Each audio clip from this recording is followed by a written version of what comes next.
अस्सलाम वालेकुम। कैसे हैं आप सब। इस वीडियो में जो है ना मैंने आपको बताना है कि एम एस वर्ड के अंदर इक्वेशन टूल को कैसे यूज़ करते हैं। वर्चुअल यूनिवर्सिटी के जो इंस्ट्रक्टर्स हैं और जो मतलब उनकी एडमिनिस्ट्रेशन है या अथॉरिटीज़ है, वो आप लोगों को कहते हैं कि मैथ टाइप आपने इस्तेमाल करना है।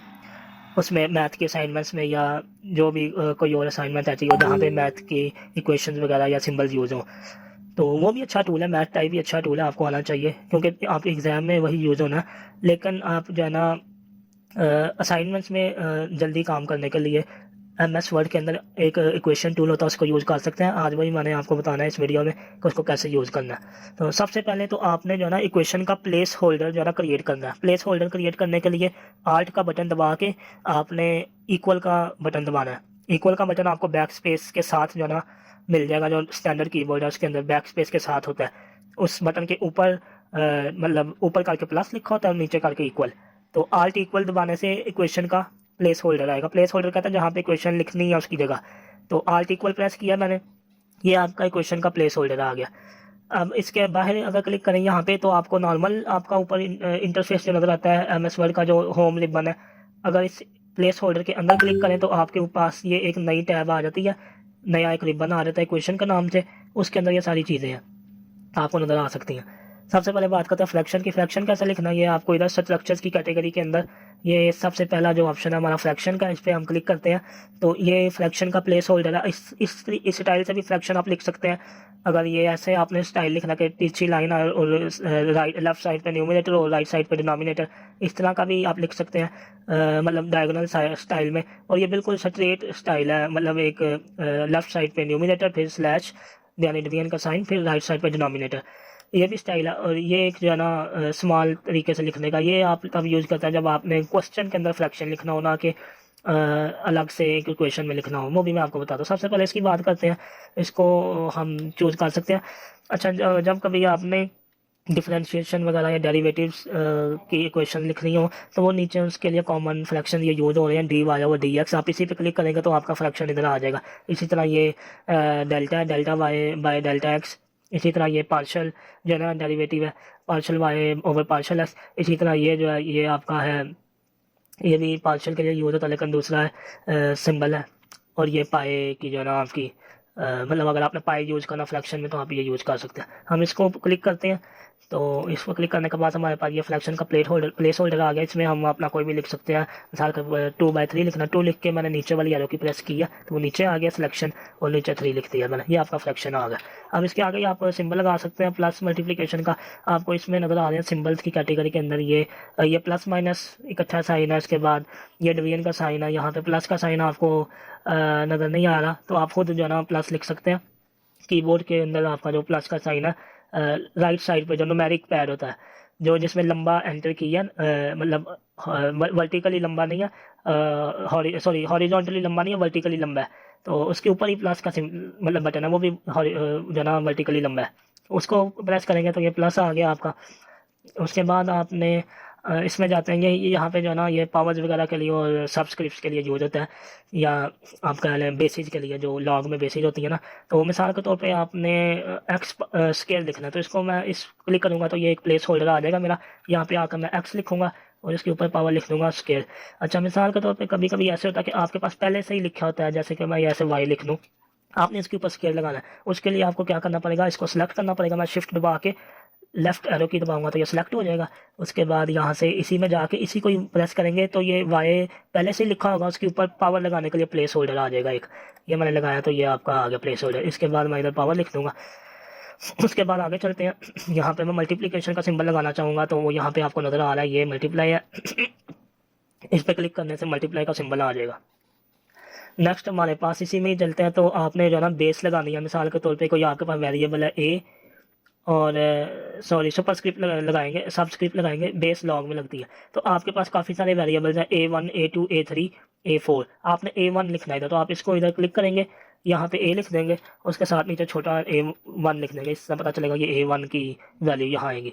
इसी तरह आगे जो है ना चलते हैं। आगे हमारे पास जो है ना ये इसके अंदर दोनों चीज़ें हैं, पावर भी है और सब्सक्रिप्ट भी है। सुपरस्क्रिप्ट या सबस्क्रिप्ट। अब आप चाहते हैं कि आपने A1 लिखना है लेकिन उसकी पावर उसकी A2 लिखना है और उसको स्केयर लेना है, तो आप क्या करेंगे, इसको ऐसे करेंगे तो इधर A आ जाएगा, उसके इसको आप 2 करेंगे क्योंकि ये A2 की वैल्यू और इस A2 की वैल्यू को स्केयर करना, या चले स्केयर वो कन्फ्यूजन हो जाएगी, क्यूब करते हैं तो ये ऊपर वाली एरो की मैंने प्रेस किया तो ऊपर गया, तो ये क्यूब करेंगे तो ये इसका मतलब ये होगा कि जो A2 वेरिएबल है उसका क्यूब ले रहे हैं आप। उसके बाद आगे चलते हैं, आगे जो है ना यहाँ पे इसी तरह ये कॉमन सब्सक्रिप्ट दिए हुए हैं कुछ। अच्छा ये जो है ये इस्तेमाल होता है आपको अगर अंदाज़ा होगा इंटेग्रल में इसलिए क्योंकि इंटेग्रल का साइन ऐसे आता है लंबा सा, और उसके ऊपर लेफ़्ट साइड पे करके एक हमें वैल्यू देनी होती है और नीचे लेफ़्ट साइड पे करके हमें एक वैल्यू देनी, तो वो उसके जो है ना बाउंड्रीज होती हैं इंटेग्रल की। अगर आपने वो पढ़ा हुआ है तो आपको पता होगा मैं किस चीज़ की बात कर रहा हूँ। तो ये वहाँ पे यूज़ होता है। ये नीचे कॉमन जो है ना सब्सक्रिप्ट्स और सुपरस्क्रिप्ट्स हैं, जैसे कि ये ई की वैल्यू लिखनी है, अगर आपने कुछ तो आप इसको प्रेस करेंगे, एक्स स्क्वायर है तो ये कर देंगे। इसी तरह ये भी इस्तेमाल होता है और इसी तरह ये है ये। अच्छा ये कैसे होगा यूज़, मतलब एक्स है उसकी जो बेस जो है ना उसको आपने स्क्वायर किया हुआ है, या सिंपली आप कह लें कि मिसाल के तौर पर अगर मैंने लिखना चाहता हूँ कि एक्स की पावर जो है ना वो ए की पावर 5 है तो वो मैं करूँगा सबसे पहले ये बनाऊंगा, यहाँ पे तो मैंने लिख दिया एक्स। अब इसकी पावर जो है ना वो मैंने ए की पावर 5 दे दी है, या A1 की पावर 5 कह लें आप, तो मैं इसके अंदर जाऊंगा और इसको सिलेक्ट करूंगा, तो यहाँ पे मैं ए लिख दूंगा और इस A1 है तो इधर 1 लिख दूंगा, इसकी पावर 5। तो भाई इसका क्या मतलब है कि सबसे पहले हम A1 की पावर 5 को सॉल्व करेंगे, जो आंसर आएगा मिसाल के तौर पे 20 आता तो उसकी जगह पे 20 आ जाएगा, फिर एक्स की पावर 20 उसको सॉल्व करेंगे। तो इस तरह से ये होगा। आगे चलते हैं, नेक्स्ट हमारे पास ऑप्शन है रेडिकल की। रेडिकल का आपको पता है ये स्क्वायर रूट का जो साइन होता है, ये इसको प्रेस करने से आपके पास स्क्वायर रूट का आ जाएगा प्लेस होल्डर। इसके बाद ये nth रूट है, nth रूट कहते हैं कि आपने स्क्वायर रूट की बजाय 3th रूट लेना या 4th रूट लेना या 5th रूट, तो आप इसको लगा के इधर जाना कोई भी नंबर लिख के उसका रूट जो सा लेना आपने वो आप इधर इसकी वैल्यू ऐसे लिख सकते हैं। उसके बाद नेक्स्ट हम चलते हैं आगे भी ये स्क्वायर रूट मतलब ये भी स्क्वायर रूट की समझा जाता है और ये भी ये क्यूबिक रूट है। आपने अगर क्यूब लेना है किसी का क्यूबिक रूट तो आप डायरेक्ट इसी को यूज़ कर सकते हैं बजाय कि इसको यूज़ करने का टाइम सेविंग के लिए। कॉमन रेडिकल्स में ये आपके पास क्वाड्रेटिक जो है ना फार्मूला पड़ा हुआ है, और ये आपके पास जो है ना डिस्टेंस का जो है ना फार्मूला है, सॉरी डिस्टेंस नहीं, ये मेरे ख्याल से पता नहीं किस, ये भी फार्मूला किसी चीज़ का, तो ये आप डायरेक्ट यूज़ कर सकते हैं इसमें। आगे चलते हैं इंटीग्रल में। ये आपको इंटीग्रल का आ गया, ये आपने अगर इंटीग्रेशन के लिए यूज़ करनी है चीज़ें तो इसमें ये सारे सिंबल्स हैं, तो ये मैं डिटेल में नहीं जाऊँगा क्योंकि आपका मैथ अभी बेसिक हो सकता है, क्योंकि यहाँ पे वो स्टूडेंट्स भी हो सकते हैं जो 0 सेमेस्टर से या बिल्कुल ही फर्स्ट सेमेस्टर के हैं, तो ये आपको पता चल जाएगा जब आगे आपने स्टडी करना इंटीग्रल, तो आपको पता चल जाएगा इनको कैसे यूज़ करना। नेक्स्ट हमारे पास ये जो है ना समेशन है और प्रोडक्ट्स है। समेशन भी आपने स्टडी किया होगा, ये भी एक मतलब एक मैथमेटिकल ऑपरेटर है जिसमें हम सारी चीज़ों को सम करते हैं प्रोवाइडेड लिमिट के तहत। मतलब इधर अगर ऊपर यहाँ पे 1 लिखा हुआ और नीचे 5 लिखा हुआ और इधर x लिखा हुआ है, तो इसका मतलब है x को 5 दफ़ा जो है ना आपस के साथ जमा कर देना, तो ये आपको पता ही होगा इसका फार्मूला, ये उसी तरह ये इनका इस्तेमाल है। तो उसके बाद आगे ब्रैकेट्स में चलते हैं। ये ब्रैकेट्स हैं मुख्तलिफ, ये भी इस्तेमाल करते हैं, ये जो ना उसके लिए फ्लोर के लिए यूज़ होती है। ये सीलिंग, फ्लोर और सीलिंग आपको पता होगा किसी नंबर का जब कैलकुलेट करना हो तो क्या ये एब्सोल्यूट वैल्यू है, और बाकी सब ब्रैकेट्स आपको पता होंगी मैथ में कहाँ पे यूज़ होती है, सब ब्रैकेट यहाँ से लगती हैं उसके बाद आगे ट्रिग्नोमेट्रिक फंक्शन है जिसमें साइन थीटा कोसाइन थीटा वगैरह। आप असल में ना काफ़ी लोग क्या करते हैं डायरेक्ट ऐसे लिख देते हैं साइन ऑफ एक्स, तो ये क्या हो रहा है, ये ना इसको इकट्ठा ही समझा जा रहा है ये लिखाई को, मतलब इसमें समझ नहीं आ रही, कन्फ्यूजन पैदा हो सकती है। तो ऐसे लिखने की जो है ना आपने प्रॉपर जो मेथड दिया हुआ उसको इस्तेमाल करना है, जो मतलब प्रॉपर उसका दिया हुआ है लिखने का जो इंटरफेस है। अब इसको मैं प्रेस करता हूँ ना तो ये साइन की देखें आपके पास जो है ना सीधे लफ्ज़ों में, इधर मैं आगे एक्स लिखता हूँ तो ये इसको इधर हमें क्लियर नज़र आ रहा है कि ये साइन एक फंक्शन है, फंक्शन का नाम है और आगे एक्स है, तो ये इसकी लिखाई डिफरेंट है एक्स से, एक्स थोड़ा टीचा है ये सीधा। तो इस तरह से उसके बाद आगे चलते हैं यहाँ पे ही ट्रिग्नोमेट्रिक में ये आगे cosine theta, tangent theta, cosecant है, सीकेंट है, कोटेजेंट है, इसी तरह ये उनके इन्वर्सिन है सब ट्रिग्नोमेट्रिक फंक्शन के। फिर ये हाइपरबोलिक फंक्शन है, ये सारा आप आगे स्टडी करेंगे तो आपका इस्तेमाल होगा। उसके बाद आगे चलते हैं, तो ये जो ना ये चीज़ें इस्तेमाल होती हैं ज़्यादातर ज्योमेट्रिकल जो मैथ है ना उसमें, जहाँ पे आपको बताना होता है कि आपने जो है ना क्या कहते हैं लाइन सेगमेंट लगाई है या रे लगाई है, और कभी कभी यहाँ पे आपको ये भी लगाना पड़ता है, ये जो है ना से सिंबल यूज होता है, काफ़ी चीज़ों के लिए यूज़ होता है, ये डेरिवेटिव के लिए भी यूज़ होता है, ये आप कह लें जो है ना इन्वर्स के लिए भी यूज़ होता है, ये एक्यूट एंगल के लिए भी यूज़ होता है। इसी तरह ये मुख्तलिफ चीज़ें आपको नज़र आ रही हैं। तो जो जो आपने चीज़ लगानी हो उसके लिए आप ये काश, मिसाल के तौर पे मैंने एफ़ का डेरिवेटिव लेना, फंक्शन एफ़ का, तो इसको मैं प्रेस करूँगा और यहाँ पे जो है ना एफ़ लिख दूँगा, तो ये उसके ऊपर वो लाइन लगी हुई है, मतलब एफ़ का डेरिवेटिव आ रहा है। उसके बाद जो है ना आगे चलते हैं, तो ये जो है ना लिमिट्स हैं और लॉग्स हैं। ये लॉग के लिए प्लेस होल्डर है लॉग, उसके बाद ये उसकी बेस है, और आगे जो है ना उसका वैल्यू जिसका लॉग लेना है, मिसाल के तौर पर log of x to the base 10। तो इस तरह से आप लिखते हैं लॉग। उसके बाद आगे चलते हैं, और ये कॉमन फंक्शन है यहाँ पर लिमिट का और मैक्स का।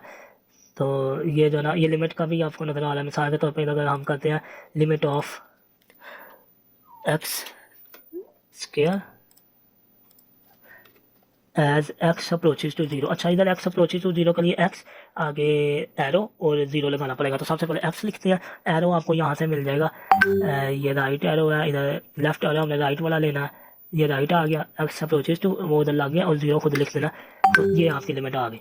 उसके बाद आगे चलते हैं, तो आगे जो है ना हमारा ये ऑपरेटर्स हैं कुछ, ये भी जो है ना आपको डिस्क्रीट मैथमेटिक्स में इनका इस्तेमाल नज़र आएगा, एरोज वगैरह लगाने के लिए ऊपर नीचे वेरिएबल्स के। उसके बाद आगे जो है ना मैट्रिक्स है, ये थोड़ा टिपिकल चीज़ है, इसमें मैं आपको समझाता हूँ। मोस्टली स्टूडेंट्स कहते हैं कि ये चले मैं इसके लिए नई लाइन यूज़ कर लेता हूँ ताकि क्लियर हो जाए। सबसे पहले मैंने एंटर किया, फिर अगेन प्लेस होल्डर लगा इक्वेशन का। अब मैट्रिक्स जाके मिसाल तो स्टूडेंट्स जो है ना कहते हैं कि हमने ये 2x2 मैट्रिक्स क्रिएट तो कर लिया, लेकिन इसके इर्द गिर्द ब्रैकेट नहीं आ रही।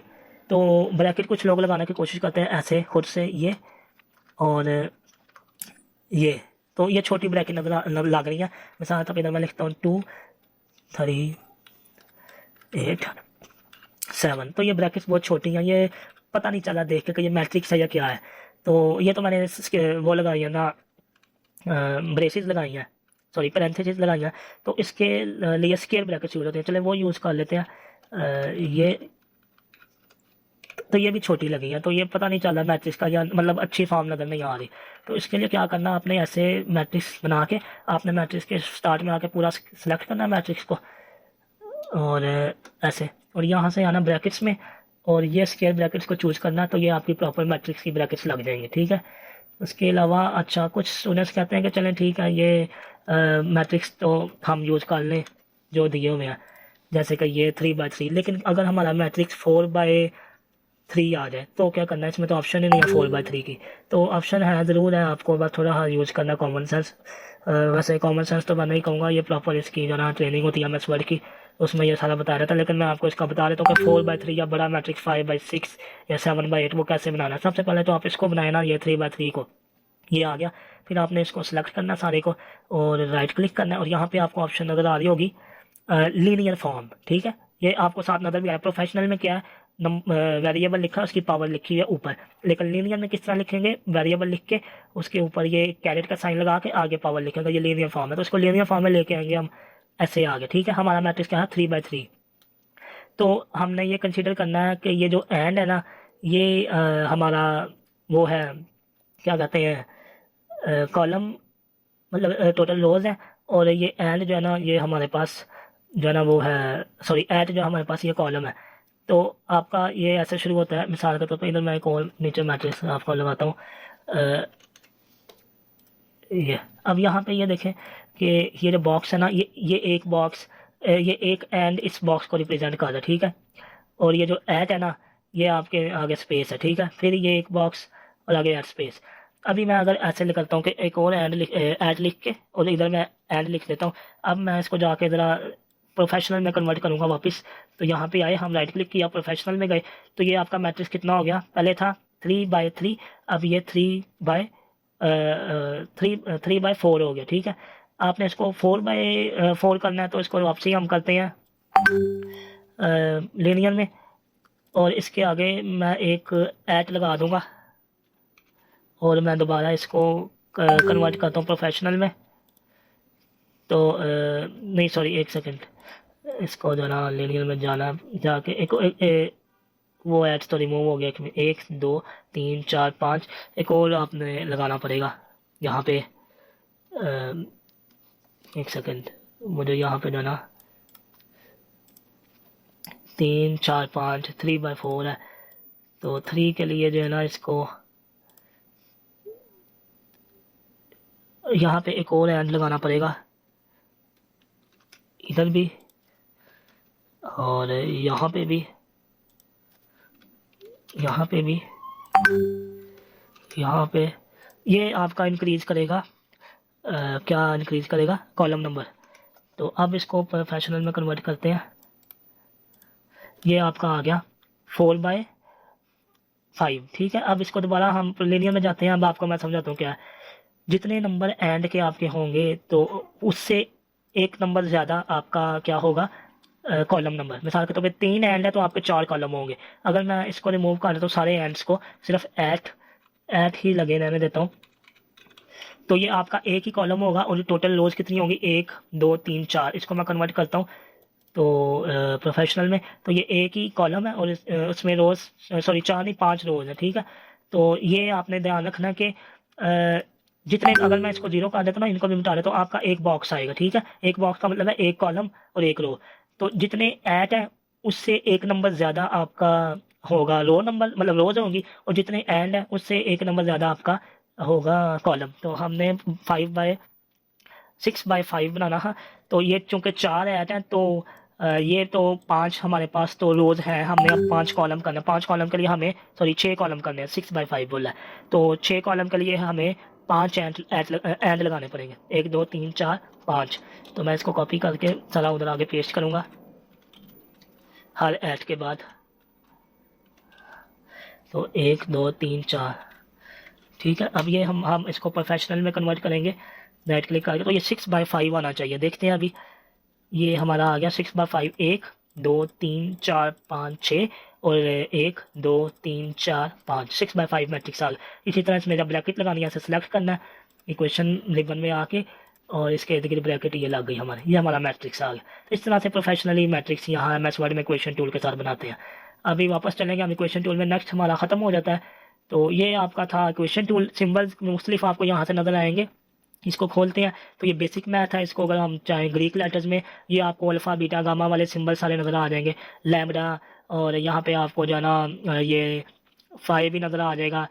ये सारे वो, अच्छा ये लोअर केस में है या अपर केस में है, ये फाई अपर केस में है। ओमेगा भी इधर आपको नज़र आ जाएगा कहीं पे, नहीं है मेरे ख्याल से, ओमेगा नहीं है, ओमेगा दूसरी जगह पे। अच्छा, बेसिक मैथ में ये चीज़ें हैं जिसमें पाए वगैरह और ये चीज़ें सारी अल्फ़ा बीटा गामा जो नॉर्मल कॉमन यूज होते हैं। उसके बाद लेटर लाइक सिंबल में ये आपको आ जाएंगे नज़र, ये भी काफ़ी जगहों पे यूज होते हैं।